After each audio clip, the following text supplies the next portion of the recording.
Hey guys, Tasha here. I'm going to be doing something new to my YouTube channel. I'm going to be doing like an audiobook type session. So I'm going to start with Nancy Drew, The Secret of the Shadow Ranch.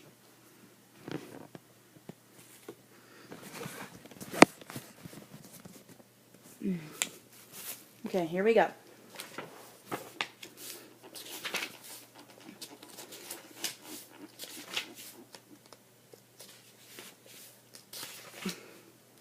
Chapter 1, A Curious Stranger. Okay. Here I am, girls, exclaimed Nancy Drew as she hugged her two best friends. All set for an exciting vacation at Shadow Ranch. I hope you had a good flight, said Bess. Marvin, the pretty, slightly plump blonde, was not smiling as usual. Nancy'd wonder why. Are we glad to see you, remarked George Fane, an attractive, tomboyish girl with short dark hair. She glanced anxiously around the crowded waiting room in the Phoenix Air Terminal. Let's go where we can all talk. Nancy looked at the cousins with keen blue eyes. What's the matter? Is something wrong? Bess bit her lip, then burst out. Oh, Nancy, we can't stay. We all have to go home tomorrow. But why? Asked Nancy, astonished. Because there's a mystery at the Shadow Ranch.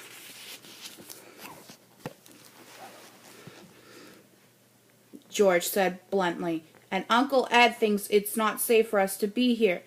Bess put in, but Nancy, if you could convince Uncle Ed, you can solve the case. Maybe he'd let us stay. However, I'm not so sure I want to. It is really pretty frightening. I can't wait to hear what the mystery is, Nancy said excitedly. George insisted on collecting Nancy's suitcases at the baggage claim section. But save the mystery until I come back, George said, and hastened it off. Bess led Nancy toward an attractive sandwich shop in the air terminal. On the way, admiring glances were cast at the two girls. Tighten-haired Nancy was a trim figure in her olive green knit with matching shoes. Beige accessories and knitting bag completed her costume. Bess wore a pale blue cotton, which showed off her deep satin to advantage. While they walked, Bess explained that her uncle had decided at breakfast to send the girls home at his insistence. George had made reservations for a flight the next day. We told him what a wonderful detective you are and begged him to let you try to solve the mystery. He said it was too dangerous for a girl. George phoned you, but you already left. Bess sighed. It's a shame. We could have had a super vacation. The three girls had grown up together in River Heights and had shared many exciting adventures. Several weeks before, Bess and George's aunt and uncle Edward and Elizabeth Raleigh, owners of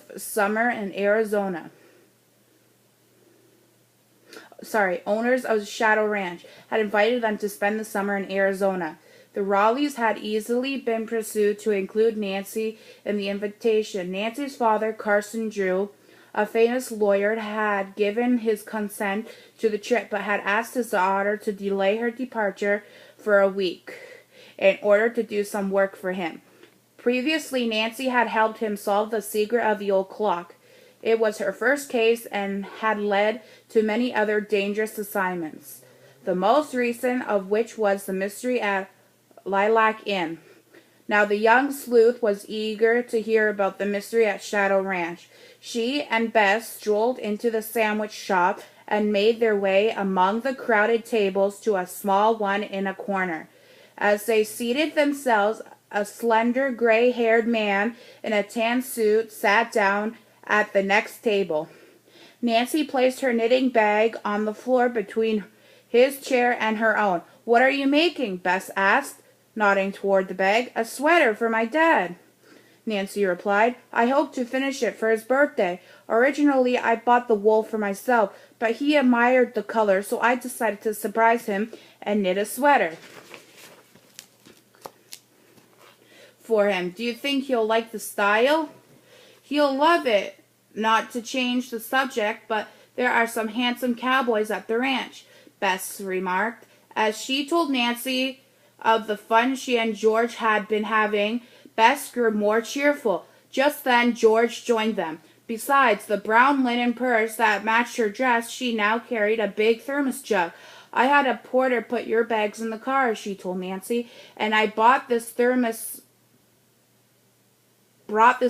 back. We have to fill it with water for the drive across the desert." We started with 2 jugs. Bess and I drank up the water in one on the way here. When the waitress came to take the girls' order, Nancy and George chose soft drinks while Bess studied the menu. "This mystery has me so upset," she declared, "that my appetite is gone." Then she added, "I'll have a double chocolate sundae with walnuts." Nancy and George grinned. "Poor girl," said George. "She was wasting away." Bess looked sheepish. "Never mind me," she said. "Start telling Nancy about the mystery." George tugged her chair closer and bent forward. "About 2 months ago," she began, "Uncle Ed and Aunt Bet acquired Shadow Ranch in payment of a debt. They always wanted to be ranchers, so they moved there and began working the property. But the past month there have been so many accidents that they've decided the ranch is being sabotaged. At first they weren't sure." Bess took up the story, but after last night, Uncle Ed said there was no doubt. "What happened?" Nancy asked. "The phantom horse appeared," replied George. Nancy's eyes sparkled with interest. "A phantom? Tell me." Bess shivered. "It's the weirdest thing, all glowing white and filmy. We saw it running across what we call the big meadow." George added, "Shortly Steele, he's one of the ranch hands, says it's supposed to be the ghost of the horse which belonged to Dirk Valentine, an old-time outlaw." "There's a very romantic legend about him," Bess said. "He was the sweetheart of Frances Humber, daughter of the local sheriff, who was the original owner of the Shadow Ranch. One night, when Dirk Valentine came there to see Frances, the sheriff shot and killed him. As he lay dying, the desperado put a curse on the Humber property, vowing that his horse would haunt Shadow Ranch, and whenever it appeared, destruction would follow. That curse came true," George said grimly. "This morning Uncle Ed found one of his windmills had been pulled down."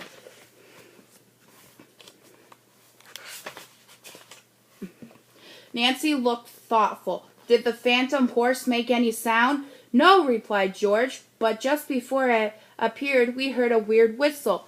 The ranchers say the outlaw always calls his horse that way. The phantom horse must be a trick, of course," said Nancy. "It sounds as if someone is trying to scare your aunt and uncle off their property." As she spoke, Nancy became aware that the man at the next table was listening intently to the conversation. "But why?" Bess broke off as she felt Nancy's foot nudge hers under the table. George caught Nancy's warning glance and also understood. Just then, the waitress brought their order, and the girls chatted lightly of other subjects. When they finished and their check had come, Nancy reached for her knitting bag and gave a cry of alarm. "What's the matter?" Bess asked. "My bag! I can't find it!" George exclaimed. I'll bet that man who sat next to us took it. He's gone too." The 3 girls jumped up and looked around, but the man was not in sight. George hurried outside to see if she could find him. Nancy, meanwhile, looked on the floor nearby under the far side of the man's table. Lay the knitting bag. "Quick!" Quickly, Nancy retrieved it. See if anything's missing, Bess advised. Maybe your wallet's gone. Nancy made a search, but as far as she could tell, the original contents were intact. However, the arrangement seemed to be different. Had the man been snooping, and if so, why? Bess paid the check, and the girls walked to the door. They met George coming in. Didn't see him anywhere, she said. Guess he drove off. The thief. George stopped short. Nancy, you have your bag? Nancy grinned. Thanks for your help. Anyway, I still don't like the old eavesdropper, George declared. As the girls walked through the terminal, Nancy stopped at a row of telephone booths. Wait a moment, she said. I promised to call home and let Hannah know when I have arrived here. Bess volunteered to fill the thermos jug while Nancy phoned. Give my love to Hannah, she called back as she hurried off. Mine too, said George as Nancy entered the phone booth. Miss Hannah Gruen was the Drews' warm-hearted housekeeper who had looked after Nancy since her mother's death when she was 3. She and Nancy held a deep affection for each other. Soon Hannah's cheerful voice came over the wire. Don't worry about anything here, Nancy, she said. Just enjoy yourself. By the time Nancy hung up, Bess had returned. I didn't tell Hannah I might be right home, Nancy reported. She's going to get a big surprise when we turn up tomorrow. George remarked gloomily. Nancy smiled. Not if I can persuade your uncle to change his mind. As the girls stepped from the cool building, the afternoon sun was dazzling. Waves of heat shimmered over the parked cars. George led the way past several lines of cars, then turned into a row and walked toward an old ranch wagon.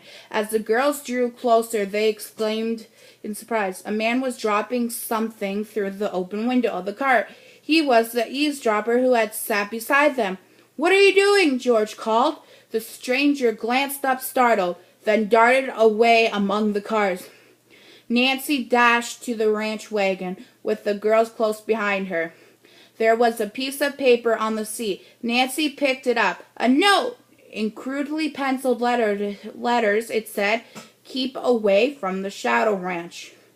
Come on, Nancy exclaimed. We must catch that man and find out what this means. There's a picture.